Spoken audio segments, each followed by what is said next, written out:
তো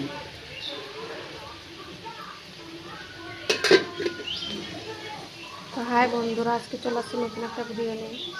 রান্না তো অনেক কিছু হয়েছে, কিন্তু আমার খাওয়ার জন্য আমি করছি লুচি আর ছোলার ডাল, যেটা আমি দেখিয়ে দিলাম আপনাদেরকে। কারণ আজ হচ্ছে বিপত্তারিণী পুজো। পুজো করে এসে আমি এই খাবারই খাবো। তো চলো খাওয়া দাওয়া করা যাক।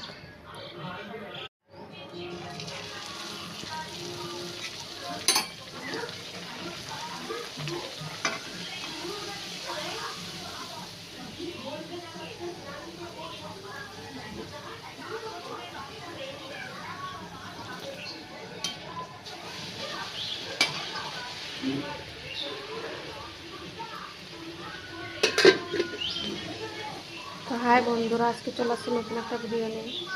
রান্না তো অনেক কিছু হয়েছে, কিন্তু আমার খাওয়ার জন্য আমি করছি লুচি আর ছোলার ডাল, যেটা আমি দেখিয়ে দিলাম আপনাদেরকে। কারণ আজ হচ্ছে বিপত্তারিণী পুজো। পুজো করে এসে আমি এই খাবারই খাবো। তো চলো খাওয়া দাওয়া করা যাক।